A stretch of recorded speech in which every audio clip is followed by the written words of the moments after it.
patungong Virac Airport at sa mga pantalan. Sa Catanduanes, nag-landfall ang bagyong Pepito kagabi. Siksikan naman ang mga residente sa ilang evacuation centers. Umulan na rin sa Lopez, Quezon dahil sa bagyong Pepito. Alamin natin ang detalye mula kay... Dahil namin dito ngayon dito sa bahagi ng Gumaca, Quezon, kung saan simula pa kagabi ay nakakaranas na dito ng mga pag-ulan dahil na rin sa super typhoon na Pepito. Kung saan ay inaasahan na dadaan din dito sa bahagi ito ng Quezon province. Pero hindi pa naman malakas yung mga pag-ulan na nararanasan dito at hindi rin ganoon kalakas yung hangin, bagamat dito ay nakataas yung signal number 3. Pero doon sa Humalik Island, sa bayan sa Pulido Islands ay nagsira ng mga malakas na ulan at hangin bandang alas 4 ng madaling araw kanina. Malakas na rin yung hampas ng alon sa dagat. Signal number 5 ngayon ang nakataas sa Humalik Island kung saan inaasahang mas dadaanan ito ng super typhoon Pepito. Ay may Ray Francis Ortila ang Humalik Municipal Service Reduction Management Office. Nasa 275 na pamilya na ang kanalalagigas kahapon mula sa 5 barangay ng Humalik Island. Sa bayan naman ng Mulanay, sa may Bondok Peninsula area, ay halos 3,000 pamilya na rin ang nailigas. Sa ngayon, Stanley, normal pa ang sitwasyon dito sa Quezon Province at may supply pa ng kuryente. Wala pa rin ng mga pinsala itong super typhoon Pepito at nadadaanan pa ang lahat ng kalsada. At Mama, si Ami. na maraming matagdahan at mga establishmento. Maraming salamat, Dennis Datu. Para sa government relief efforts, nasa linya naman ang telepono si Department of Social Welfare and Development Assistant Secretary Irene Lumlao. Magandang umaga. Good morning. Good morning. Perhaps pwede mong maibahagi sa amin yung mga hakbang, yung mga relief operations, particular na yung pre-position ng mga relief goods sa mga lugar na tinitingnan natin na lubos na maapektuhan ng mga Pepito.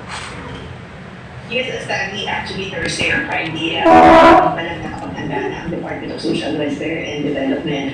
In terms of preposition ng food and non-food items, more than 519,000 family food packs have been prepositioned in strategic areas dito po sa Regions 1, 2, 3, Ordinary Administrative Region.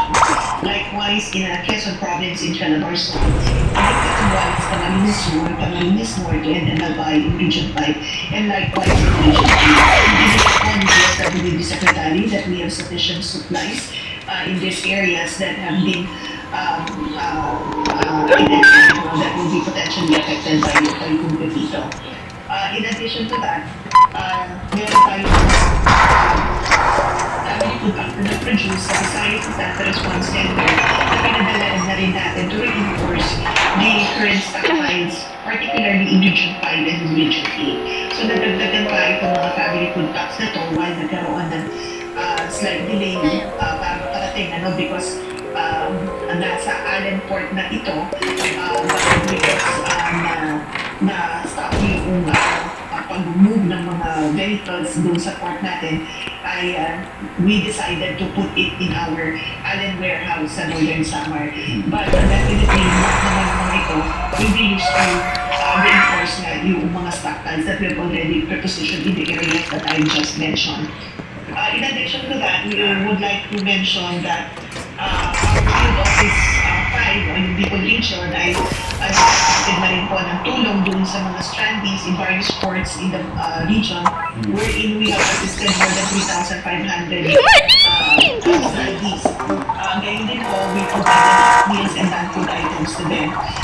Based on the report of our regional director in Field Office 5, we also provided extended na family food packs to affected families, particularly those who have preemptively evacuated noong isang araw yesterday dito na po sa Camarines.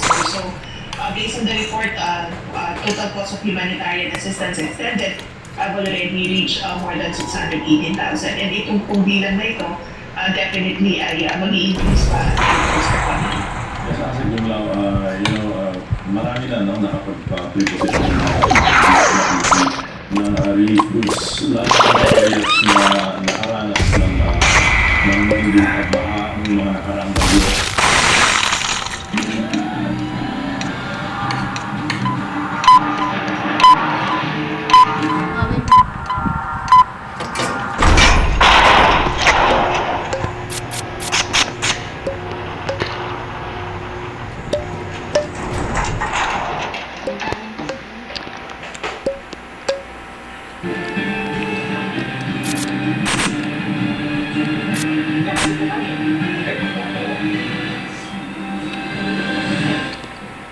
Matapos sa isa ng super typhoon ang bagyong Pepito.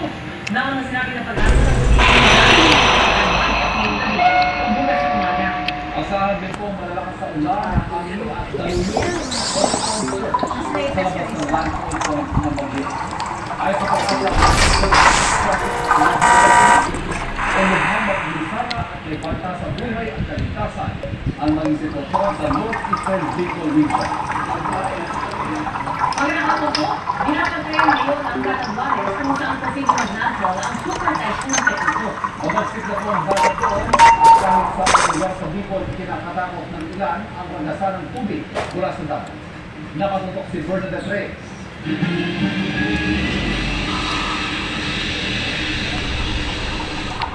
Walang humpayang hampas ng along pagising kanina ng mga taga-Birac Catanduanes. Patikim na ito ng Dalilo habang papalapit ang super typhoon Pepito.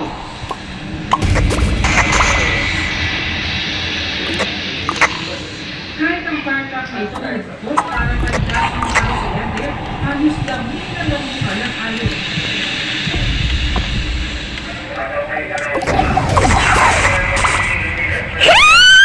May truck din nakaatras. Nakaranas na ng malakas na ulan sa Catanduanes. Pinagbutot ang nagpagdaw bilang pagsina. Sa kalalagyan ang halos mahigit siyang pamilya o malapit ang 1,000 individual sa Catanduanes ang lumikas. Nagdanggaling din ang alon sa Legazpi Albay kami ng umaga. Nagbahagi sa Legazpi City Boulevard dahil sa Gantulo.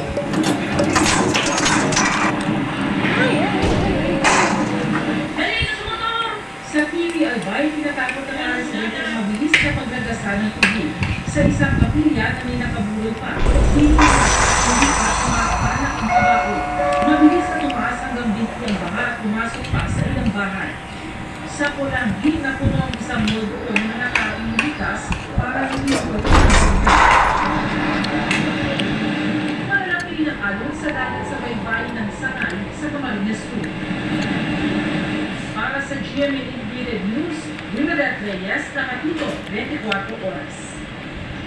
First evacuation na ipinatupad sa mga bahay imural sa Dai Camarines Norte. Ang bumutunla, si Sandra Aguinaldo. Sandra? Yes, Pia, nakita ko ngayon sa Magasbas Beach. At ito po ay pinalang surfing destination. Pero ngayon po ay masasabing mas malaki na talaga ang alon dahil na rin po sa bagyong Pepito. At Tapos na! ay nagsagawa ng forced evacuation ng lokal na pamahalaan. Dahil inaasahan po ang daluyong dito na posibleng umabot ng 2 hanggang 3 meters. Nagpunta na kami dito. Mapili na tayo. Kasama ang barangay San Isidro sa bahaing lugar sa Daet Camarines Norte. Nagbahay-bahay na ang mga otoridad para iliting lumika sa mga residente. Ikalawang araw na raw nilang tinuluhan ang kailangan ito. Ngayon dito. Hindi ko matulahan kung maayos eh. May sasakyan na po kami kadami ngayon para Sa huli na pilis ang ilang naninigas na. Kahit umigalit kasi yun sa pagkakasasala na po ng bagyo sa kapusayan hindi ng rescue. Ang ba talaga din ay malakas pa o mahirap na po mag-rescue. Ang pamilya ni Ani Aurora ayaw sana lumikas dahil mas komportable lang sa bahay. may mga palitan dyan may pwede lang cargo na inclusive evacuation. Tutuloy ka lang po. Nagpasya si Ali Aurora na makitira muna sa bahay ng kaanak sa bayan. Ikinatupal ang first evacuation sa mga barangay na Bagasbas, Umitan, Bugat at Monda.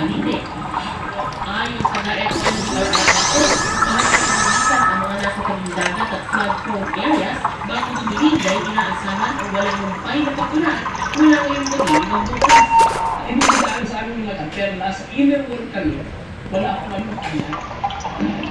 Bawal ng isda pero pati umaga, may mangilan-ilan tayong sumubok ng halahala. Kaya ng surfing destination ng Daet pero bawal muna ang surfing dahil sa bagyo.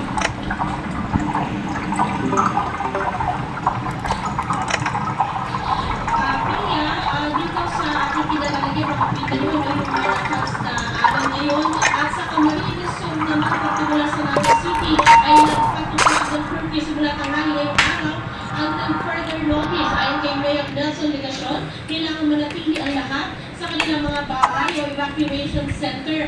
Sarangin muna ang mga negosyo. Hindi kasama sa curfew ang emergency responders at mga barangay at PDRRMP personnel. Ayon sa Office of Civil Defense, kabilang sa nakaranas o nakararanas ng storm surge sa District 5 ang Catanduanes, Pitney, Malinaw, Rapu-Rapu at Legazpi City. Yan muna Pia ang pinanguling ulat mula dito sa Daet. Pia. Sandra, kita namin yung lakas ng hangin at pati na rin yung lakas ng alon. Mag-ingat kayo at maraming salamat sa Dalinabo. Traffic ang pagdilita sa rin, pero may mga pasaway na naghahapi at nakatutok ng lahat.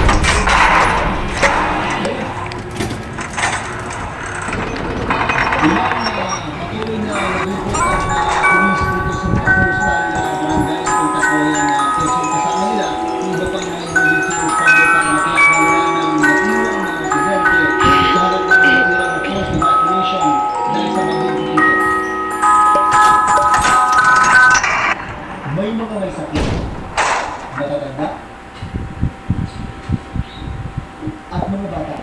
Ang nakaunang ligtas sa gitna ng preemptive evacuation sa mga pagkakas dala ang mga personal na gamit. Siksikan ng mga residente sa madilim sa sasakyan papunta sa mga evacuation center. Ang gamit talaga ng tabak.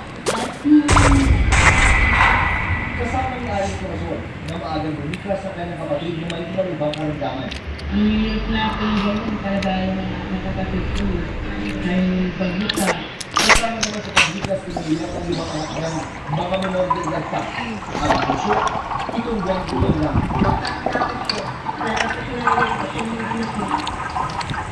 Hanggang mas kaya kung maghapon ang kita ng evacuation. Sunod naman ang pagkahamak ng mga otoridad kung mayroon pa ng ilang residente para naman sa forced evacuation. Ayaw po nila sa gusto. Kailangan po talaga nila lumigas. Kung sakali man, alihan, mabagay na mawawala pwedeng palta pero yung buhay ay medyo malaking usapin ko. Hindi alikada ang panganib na ganang kapatid na bagyo. Tuloy sila sa kasiyahan inuman kahit may paalala ng forced evacuation. Nang balikan ng mga otoridad, na-check ko nilang grupo.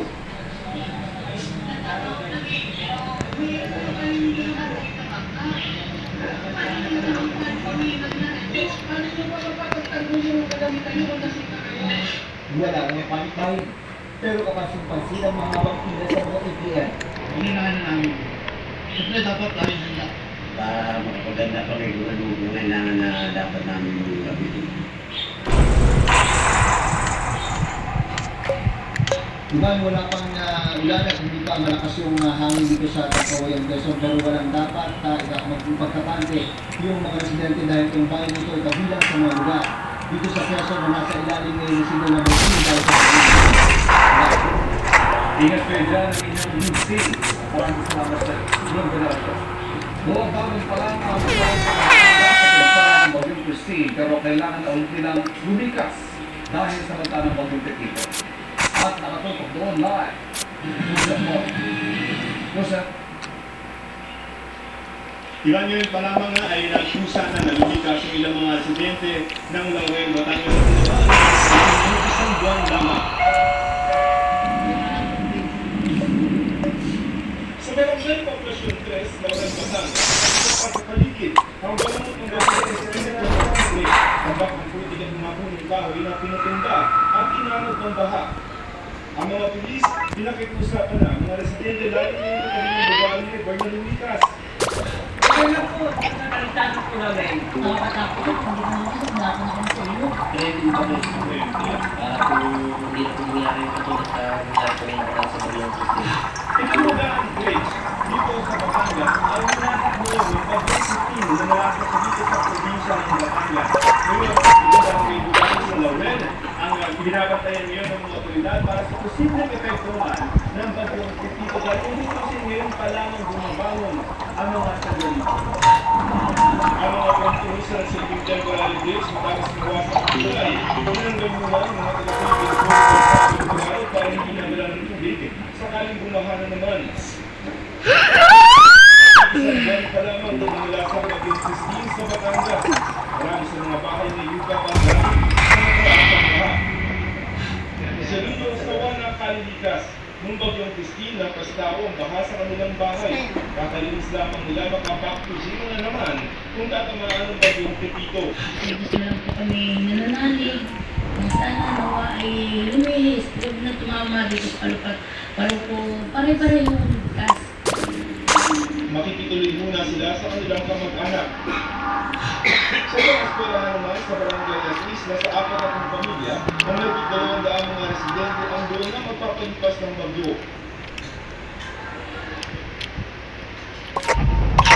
Nakakaroon ng alert ngayon ng probinsya kaya naman natawagan yung lokal na pamahalaan sa mga residente ng kooperasyon, lalo na kung pinakailangan magdagdag ng mga residente yung ililikas. Diba?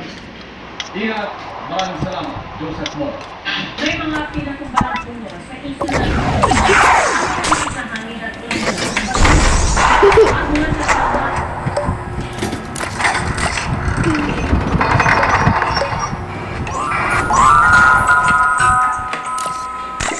ang Warren Summer nakatutok na si Fairway Ramos ng Ginebra Hospital. Tiyak na ng umaga, hanggang ngayon nakatuloy ang pagkakas ng pagkulan at may dalang paglakas ng langit. Alam pa rin ang naranasan ng karagatan ng Northern Samar, particular na dito sa bayan ng Kaparman.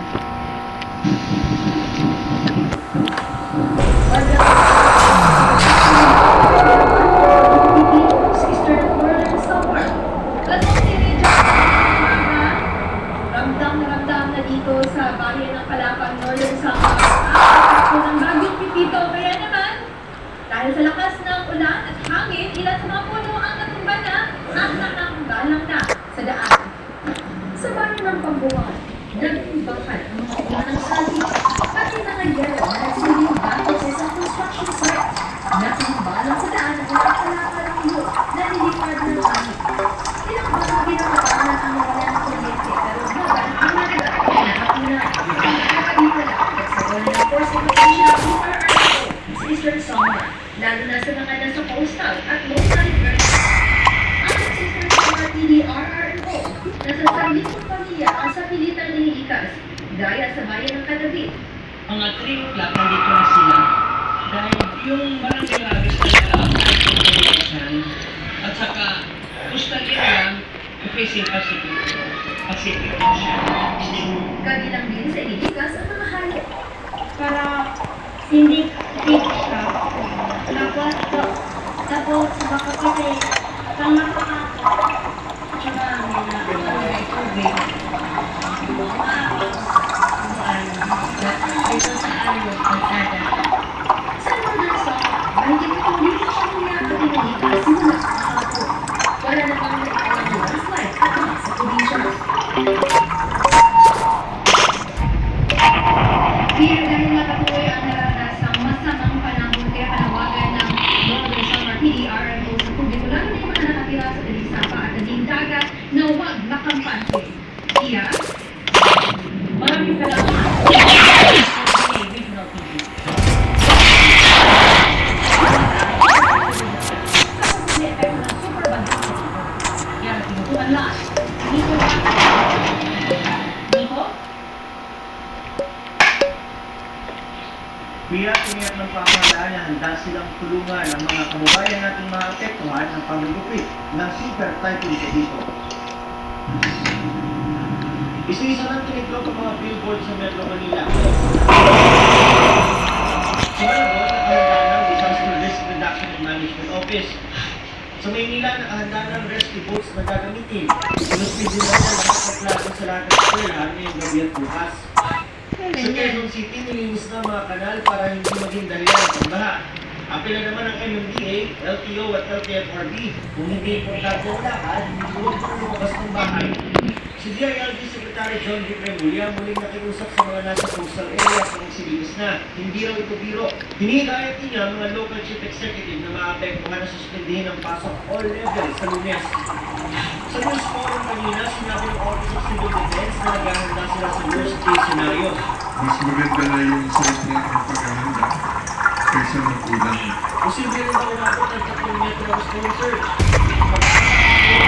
Minsan maglalandfall ang super typhoon dito.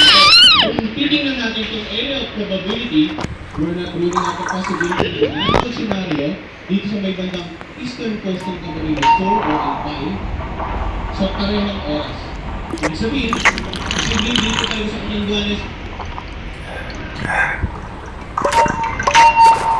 Kaya dito sa Manila, sa ang dagat ay may ilan pang pumapalaot. Pero sa munting lupa, pinagbabawal na ang pangingisda at pagpalaot sa Laguna de Bay. Parang na. And more on latest, balik sa inyo. Maraming salamat. Makasama sa sakatan lang tanong ng street dancing sa Bukares, Pampanga. Kapahita sa kasama mga naatrasan. Alam naman kinukwento ng mga manonood ang driver ng sasakyan. Wala man sa kasalit, pero may tatlong batang dinala sa ospital. Hindi mo rin ako ang kanilang nagaya iniimbitahan pa. Mga kapuso, patuloy pong lumalakas ang Super Typhoon Pepito habang tinutumbok ang northeastern Bicol. Number 5 na sa Catanduanes at northeastern portion sa Camarines. Number 4 naman sa Camarines Norte, northern at southeastern portions ng Camarines Sur at northeastern portions ng Albay. Signal number 3 sa Polillo Islands, northern at eastern portions ng mainland Quezon. At itirang bahagi ng Camarines Sur at Albay. Northern portion ng Sorsogon at mga bahagi ng Sama. Signal number 2 sa southern portion ng Rivera, Visaya, Bao, Benguet, Albion, Aurora, Bulacan, Pampanga, sa Metro Manila, Rizal, Quezon, Laguna, Mazute, Sabi pa yun, di ba?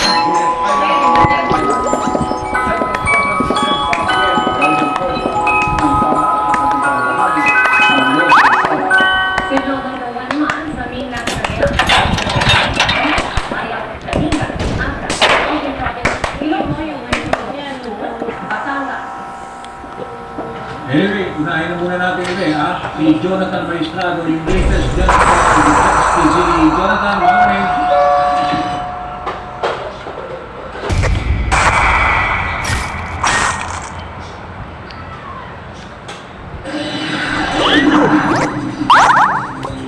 Dani at ko ngayon sa Naga City.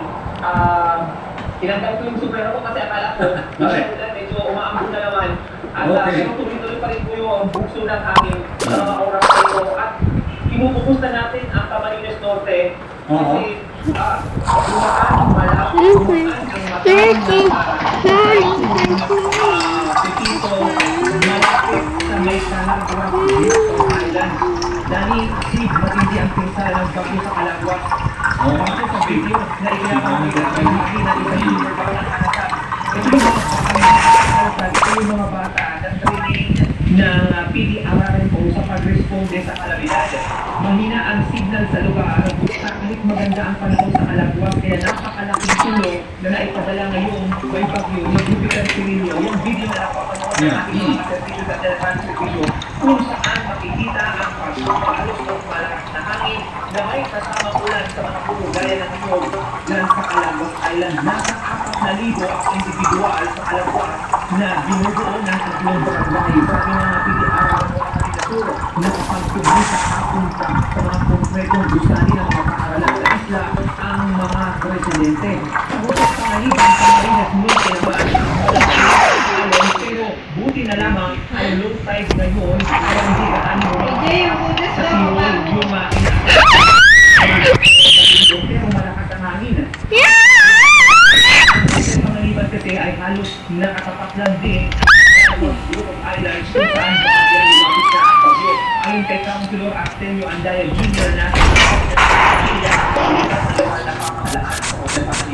pinakamarami ay nakakarap na sa bansa ng cold surge. Sa servisyo mo sa Bicol Region, Jonathan Maestrado, para sa kailangan Jonathan. Jonathan, narinig mo ba ako? Pwede mo magtanong kay Jonathan? Okay naman? Narinig mo ba? Jonathan, sabi mo 4,000 ang residents ng Calagos Island, tapos may nagpadala ng video na yan. Maganda kasi yung video at talaga namang umamamit yung video. Pero ano ba ang feedback doon sa 4,000? Meron ba tayong balita doon, mga LGUs doon, kung ano ang kalagayan nila at how they are coping with the situation? Oo, Danny, miyerkules pala ang biyahe ko pabalik dito sa Naga City. Pagkat ko na yung PDRRMO operations set ng Camarines ko. So, ang tinatanong ko nga, kung meron pa silang hindi na communication doon. Wednesday ng hapon, ang sinasabi nila ay nahihirapan na sila na nakausap yung isang barangay kagawad doon. At ang nagmamit lang niya sa akin ay pagkatapos ko ang Bagyo Christine, nakapag-drive sila ng mga relief goods doon kahit sa White Sandwich, Malabora, pero pangirapan yung pagbiyahe dyan. Normal days, nasa 2 to 3, 4, 5 meters yung taas ng alon. Lalo pa ngayon kung meron tayong super typhoon. Pero nakapagdala sila ng mga food packs mula sa DSWD doon sa lugar. Pero hindi na sila nakapag-preposition. Kaya ang target ngayon ng PDRRMO kapag ang panahon sa Camarines Norte, sa buong Camarines Norte, isa ang kalagwag sa tututukan nilang mapuntahan para makumusta yung mga residente. Isa lang ang tanong, no, bago ko ibigay kay Steve. Sabi kasi ang Calagos Island is signal number 5. Di ba, Jonathan? So, for now, masasabi mo, ibig sabihin, walang linya ng komunikasyon para malaman natin kung ano ang sitwasyon doon ng mga kababayan natin na somehow, paano napadala sila yung video na yan na pinapakita natin ngayon? Oo, kaya nga sabi ko, kailangan natin ipakita kasi bihira lang makalusot yung ganyang video. Mismo mo residente sa lugar kasi sinasabi sa akin at yung nakausap ko dati kapag pumunta ko sa Calagwas na para kayo barangay Dewan doon. Hindi ko talaga sila matawagan kaya isang San Pedro eh. magandang pagkakataon. Mga kabinti. Ating mga kababayan May Resok Laguna, hindi nga kasama ang San Pedro. Ang laki pa ng kabinti. Mga anong pakit? Kalamba! Kalamba! Sa dulo. Signal number. Naabutan ng tulong pagkatapos ng Bagyong Christine. Aminado ang Camarines Norte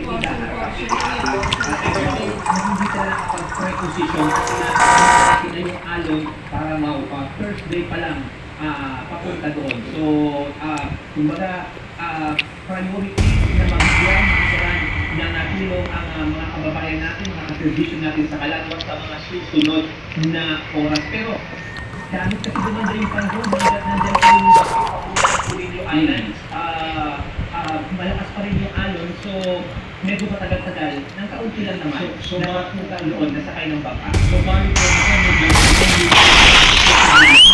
mga doro, o yung mga tama, o whatever, by sea, but pwede ba yung travel yan, di ba? Kung may day warning pa rin sa isang seaboard sa Camarines Norte, yan, siguro, ang pwedeng gamitin para madala yung mga relief goods